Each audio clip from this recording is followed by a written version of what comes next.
Baik, teman-teman, apakah presentasinya bisa saya mulai?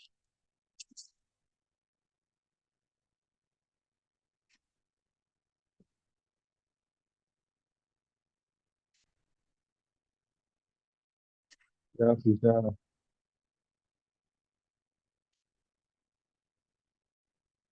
Assalamualaikum warahmatullahi wabarakatuh. Selamat malam.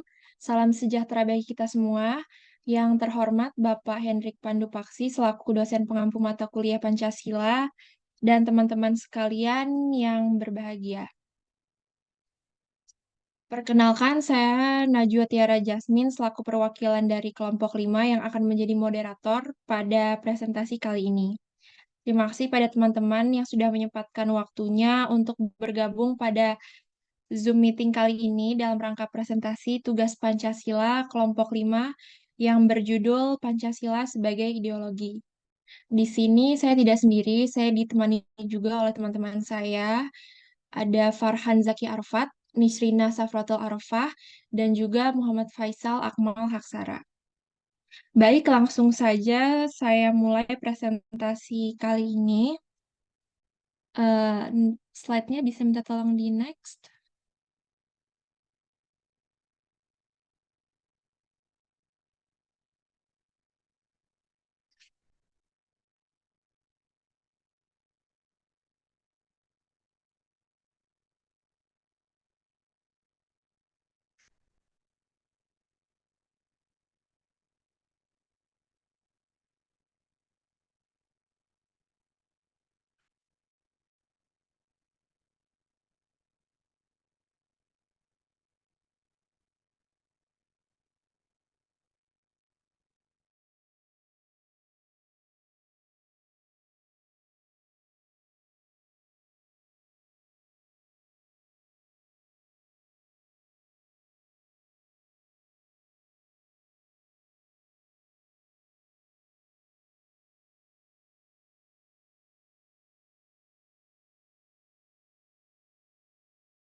Oke, baik. Pada pendahuluan, melihat kembali sejarah kemerdekaan negara-negara di dunia ketiga di Asia, Afrika, dan Amerika yang mengalami penjajahan oleh bangsa lain, istilah ideologis diartikan secara positif karena menunjuk kepada keseluruhan pandangan, cita-cita, nilai, dan keyakinan yang ingin mereka wujudkan dalam kenyataan hidup yang konkret. Next.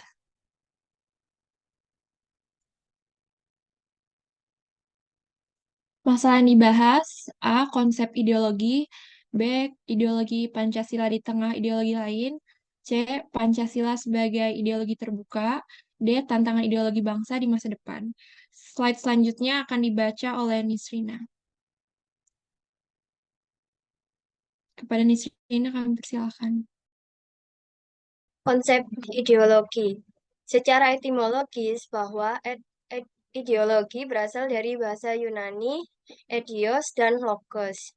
Ideo berarti cita-cita dan logos berarti ilmu pengetahuan dan paham.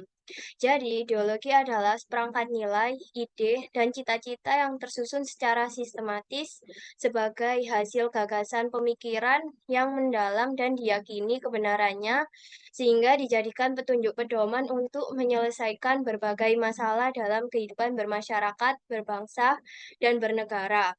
Menurut Karl Marx, menggambarkan ideologi sebagai setiap ilusi politik yang dihasilkan oleh pengalaman sosial suatu kelas.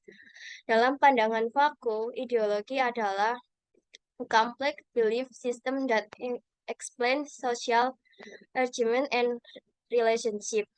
Sementara dalam pandangan Ribeiro, sistem paham atau seperangkat pemikiran yang menyeluruh yang bercita-cita menjelaskan dunia dan sekaligus mengubah.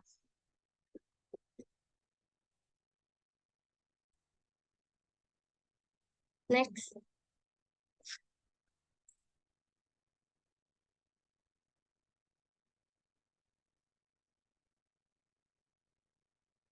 Pandangan yang agak berbeda disampaikan oleh Saryati, mengartikan ideologi sebagai ilmu tentang keyakinan dan cita-cita yang dianut sekelompok tertentu, kelas sosial tertentu, atau suatu bangsa dan ras tertentu.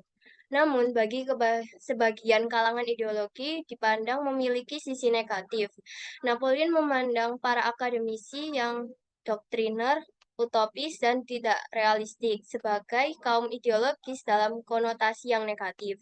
Bahkan Karl Marx menuding ideologi sebagai false consciousness, yakni kesadaran palsu dan mewakili kelas yang berkuasa dalam struktur kehidupan masyarakat. Mengkaji ideologi kurang komprehensif jika tidak memaparkan tentang dimensi-dimensi yang melingkupinya. Dimensi itu diantaranya realitas, idealisme, fleksibilitas. Ideologi Pancasila di tengah ideologi lain. Yang pertama, ideologi Pancasila. Ideologi Pancasila mendasarkan pada hakikatnya sifat kodrat manusia sebagai individu dan makhluk sosial.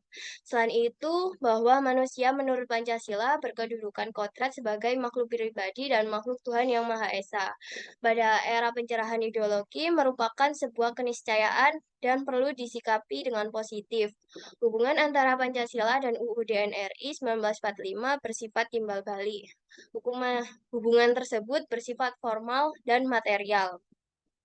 Selanjutnya, materi akan dibawakan oleh Farhan Zaki.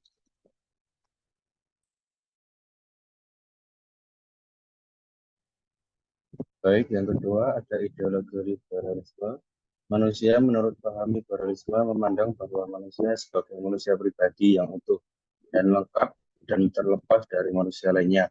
Ajaran liberalisme bertitik tolak dari hak asasi yang melekat pada manusia sejak ia lahir dan tidak dapat diganggukan oleh siapapun, termasuk penguasa, kecuali dengan persetujuannya. Hak asasi tersebut memiliki nilai-nilai dasar atau intrinsik, yaitu kebebasan dan kepentingan pribadi yang menurut kebebasan individu secara mutlak. Kebebasan mengejar kebahagiaan hidup di tengah-tengah kekayaan material yang melimpah dan dicapai dengan bebas. Ancaman paham liberalisme hampir tidak dapat digolongkan dalam uraian sejarah sebagai tergambar dalam ancaman golongan komunis. Next.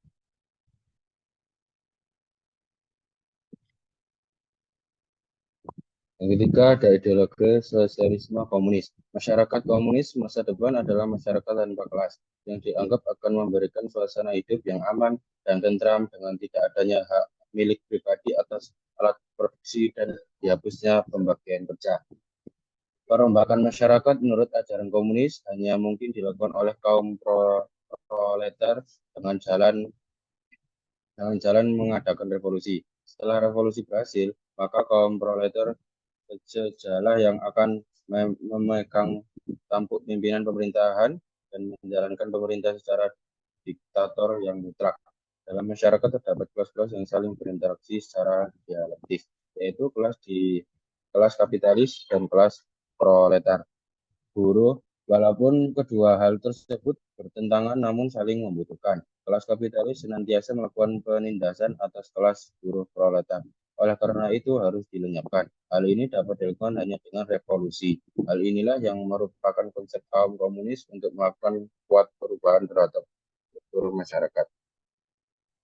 Next.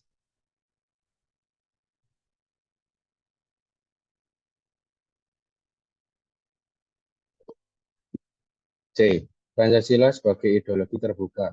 Sebagai ideologi terbuka, berarti Pancasila bisa menerima pendapat-pendapat yang hidup dalam masyarakat dan memberi kesempatan kepada setiap orang untuk dapat memahami serta berpartisipasi dalam pembangunan sebagai pengalaman Pancasila.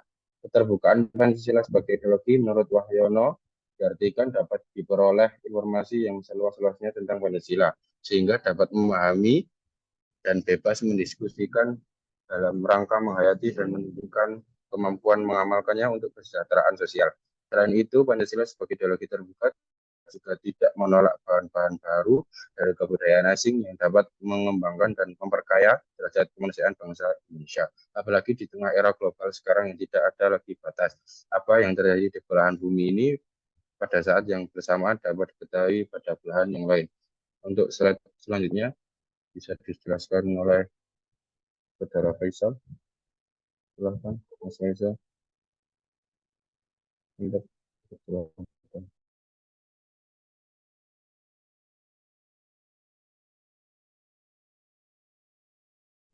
Oke, D. Tantangan ideologi bangsa di masa depan. Kemajuan teknologi informasi membawa perubahan yang mendasar pada pola komunikasi antar manusia. Komunikasi antar manusia tanpa ada lagi sekat-sekat yang membatasi.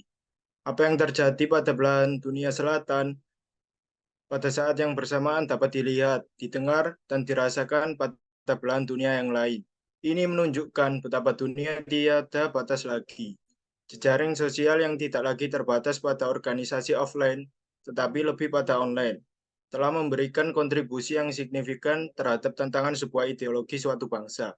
Jejaring sosial online dengan berbagai tools yang ada seperti Facebook, Twitter, Google+, WhatsApp, dan lain-lain. Pengguna media sosial tersebut bukan hanya jutaan, tetapi sudah sampai miliaran orang. Artinya bahwa koneksi dan tukar informasi sudah sedemikian rupa, sedemikian luar biasa.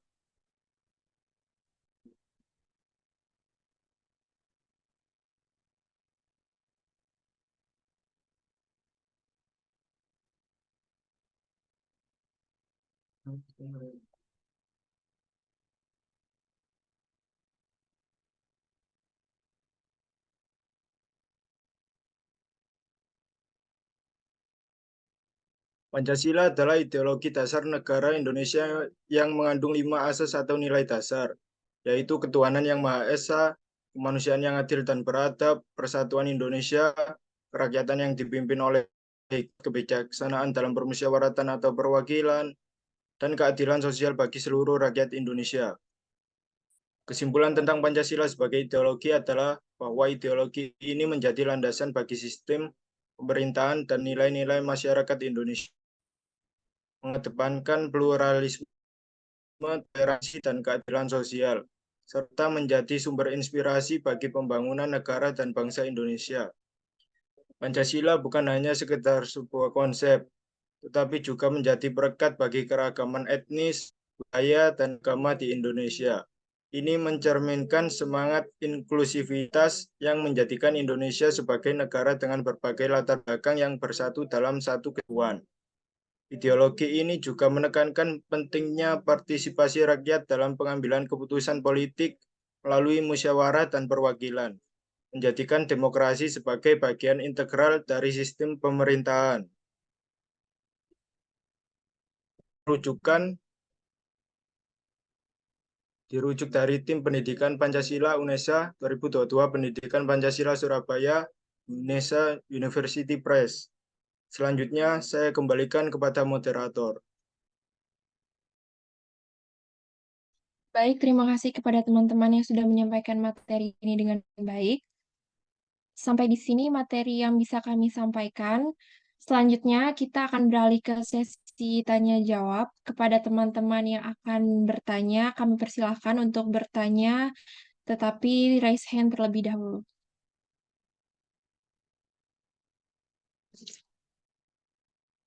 Apakah ada yang ingin bertanya?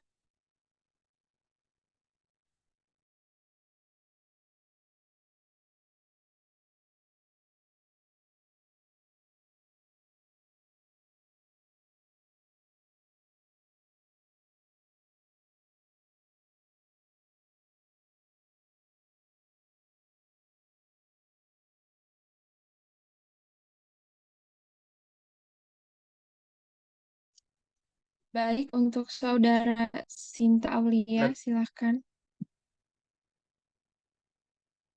Terima kasih atas kesempatannya. Perkenalkan, nama saya Sinta Aulia Yunianingrum dengan NIM 021, izin bertanya. Bagaimana generasi muda dapat memahami dan menerapkan Pancasila sebagai ideologi? Terima kasih. Baik, terima kasih atas pertanyaannya. Akan kami simpan dulu pertanyaannya. Baik, untuk Saudara Raffi dipersilahkan untuk memberikan pertanyaan. Baik, terima kasih karena tidak bisa on cam. Jadi peran saya Ya, adalah bagaimana cara kita untuk mempertahankan ideologi dalam menghadapi perubahan masyarakat. Sekian, terima kasih. baik. Ya, terima kasih. atas pertanyaannya. Selanjutnya, Saudara Habib, dipersilakan untuk memberikan pertanyaan. Baik, terima kasih atas waktunya. Mohon maaf, tidak bisa on cam. Tadi kan sudah dijelaskan tantangan ideologi bangsa di masa depan. Nah, pertanyaan saya, bagaimana cara mengatasi tantangan ideologi bangsa di masa depan tersebut? Baik, terima kasih Saudara Habib atas pertanyaannya.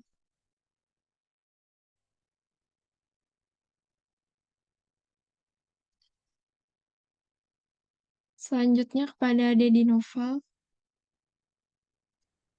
Ya, baik. Terima kasih atas kesempatannya. Eh, Pertanyaan saya yaitu apa perbedaan antara Pancasila dan ideologi lainnya, seperti liberalisme atau komunisme? Terima kasih. Terima kasih Dedi Noval atas pertanyaannya. Baik, semua pertanyaan yang kami dapatkan tadi akan kami simpan dulu. Apakah ada yang ingin bertanya lagi?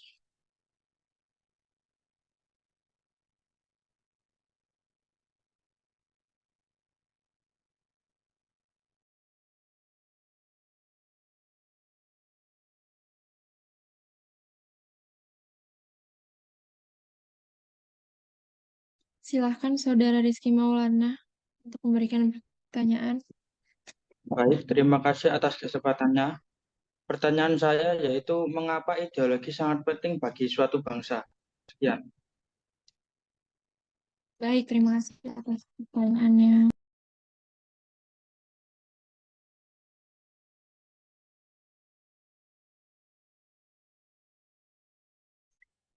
Mohon izin menjawab pertanyaan dari Sinta Aulia. Generasi muda dapat memahami dan menerapkan Pancasila sebagai ideologi dengan langkah-langkah seperti edukasi, diskusi dan debat, studi kasus, dan partisipasi yang aktif. Apakah jawaban dari saya sudah jelas, Saudara Sinta? Sudah, terima kasih. Sama-sama. Saya izin menjawab pertanyaan Raffi. Untuk pertanyaannya, bagaimana cara kita untuk mempertahankan ideologi dalam menghadapi perubahan masyarakat? Perlunya edukasi diri sendiri dan orang lain tentang ideologi tersebut, pahami dasar-dasar ideologi dan sejarahnya. Pertimbangkan bagaimana ideologi tersebut dapat beradaptasi dengan perubahan masyarakat tanpa mengorbankan prinsip inti, dan berkomunikasi dengan orang-orang di sekitar untuk menjelaskan pentingnya ideologi tersebut dan bagaimana relevasinya dengan perubahan masyarakat. Apakah sudah menjawab, Pak Mas Rafi?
Oke, baik, kami akan melanjutkan diskusi kita. Saya izin akan menjawab pertanyaannya Mas Raffi. Pertanyaannya, bagaimana cara kita untuk mempertahankan ideologi dalam menghadapi perubahan masyarakat? Edukasi diri sendiri dan orang lain tentang ideologi tersebut, pahami dasar-dasar ideologi dan sejarahnya, pertimbangkan bagaimana ideologi tersebut dapat beradaptasi dengan perubahan masyarakat tanpa mengorbankan prinsip-prinsip inti, dan berkomunikasi dengan orang-orang sekitar Anda untuk menjelaskan pentingnya ideologi tersebut dan bagaimana relevansinya dengan perubahan masyarakat. Untuk Mas Raffi, apakah sudah terjawab?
Izin menjawab untuk pertanyaan dari Mas Dedi.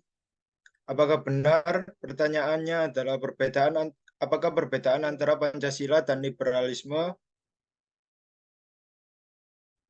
atau komunisme? Apakah betul? Ya, betul. Oke. Jawaban saya adalah perbedaan antara Pancasila dan liberalisme adalah Pancasila adalah ideologi dasar negara Indonesia yang memiliki 5 nilai inti yang berdasarkan bangsa Indonesia. Sedangkan liberalisme adalah ideologi yang menekankan kebebasan individu dan ekonomi pasar bebas. Perbedaan antara Pancasila dan komunisme adalah Pancasila adalah ideologi dasar negara Indonesia dengan nilai-nilai seperti ketuhanan yang Maha Esa, kemanusiaan yang adil dan lainnya. Sementara komunisme menekankan kepemilikan kolektif dan eliminasi kelas sosial. Apakah sudah terjawab, Mas Dedi?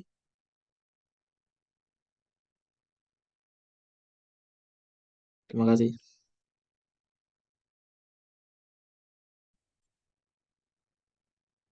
Di sini saya akan menjawab pertanyaan dari Habib, bagaimana cara mengatasi tantangan ideologi bangsa di masa depan? Pada bidang pendidikan, yaitu caranya memperkuat sistem pendidikan untuk mengajarkan nilai-nilai dasar dan prinsip ideologi bangsa, serta mendorong pemahaman yang lebih baik tentang sejarah dan budaya negara. Masyarakat juga dapat mengatasi, yaitu dengan cara mendorong partisipasi aktif masyarakat dalam proses politik, sosial, sehingga ideologi bangsa dapat mencerminkan aspirasi dan kepentingan mereka. Dalam penegakan hukum, juga memastikan penegakan hukum secara adil dan tegas untuk melawan ekstremisme dan intoleransi yang dapat merusak ideologi bangsa. Apakah sudah menjawab?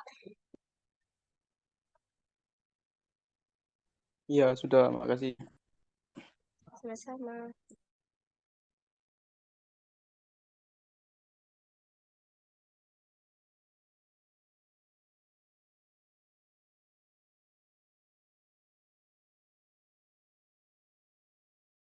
Baik, di sini saya menjawab pertanyaannya Mas Rizky Maulana. Apakah benar bertanya mengapa ideologi sangat penting bagi suatu bangsa? Apakah begitu, Mas Maulana? Iya, benar. Nah, oke. Ideologi membantu identitas nasional dan rasa kebanggaan. Ini memberikan warga sebuah pandangan bersama tentang nilai-nilai, tujuan, dan sejarah bangsa mereka. Ideologi menyelidiki panduan tentang bagaimana seharusnya tindakan-tindakan pemerintah dan warga dilakukan. Ini membantu menciptakan kerangka kerja untuk kebijakan, hukum, dan nilai-nilai sosial. Apakah sudah terjawab, Mas Maulana? Sudah, terima kasih. Sama.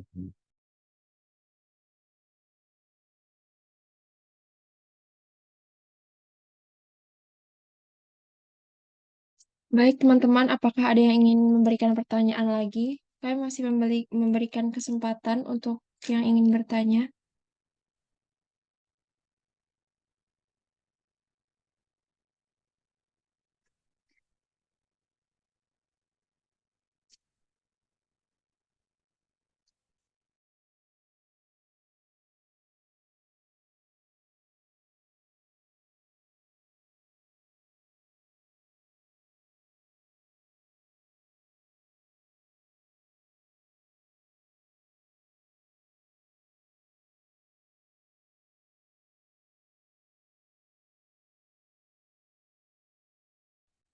Baik, kami persilahkan kepada Muhammad Rizky.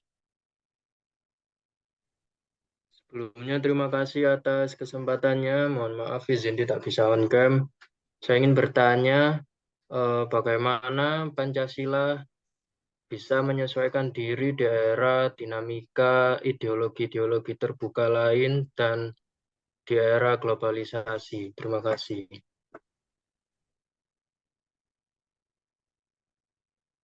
Baik, terima kasih pertanyaannya.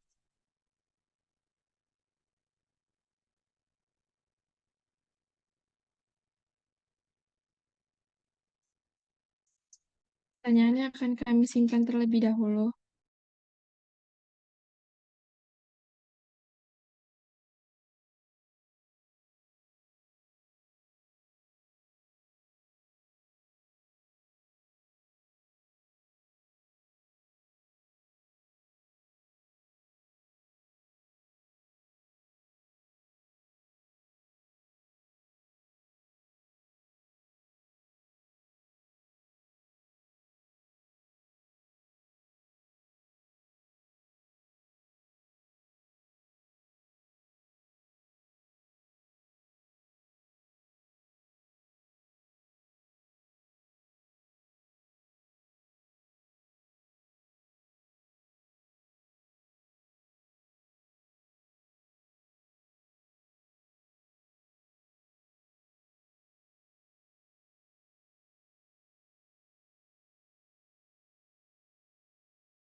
Baik, saya mohon izin menjawab pertanyaan dari Muhammad Rizky Adi. Pertanyaannya, bagaimana Pancasila bisa menyesuaikan diri di era ideologi terbuka lain di globalisasi? Apakah benar? Benar. Baik. Pancasila sebagai dasar negara telah mengalami adaptasi di era-era globalisasi. Ini mencerminkan kemampuan ideologi untuk tetap relevan dan bersaing di lingkungan global yang beragam. Beberapa cara Pancasila bisa menyesuaikan diri di era globalisasi adalah yang pertama, keanekaragaman budaya, yang kedua, perekonomian terbuka, yang ketiga, toleransi dan keharmonisan, Yang keempat, peran aktif dalam organisasi internasional. Yang kelima, mengambil yang terbaik. Yang keenam, adaptasi hukum dan kebijakan. Yang ketujuh, pendidikan dan kesadaran. Jadi Pancasila telah mampu bertahan menyesuaikan diri dengan berbagai tantangan di era globalisasi, tetapi tetap memegang prinsip-prinsip dasarnya. Ini memungkinkan Indonesia untuk tetap unik dalam kerangka global yang semakin terbuka, sambil tetap menjunjung tinggi nilai-nilai inti Pancasila. Apakah pertanyaannya sudah terjawab? Sudah terjawab, terima kasih. Baik, terima kasih semua atas pertanyaannya. Sesi tanya jawab akan kami tutup. Terima kasih sudah memberikan pertanyaan.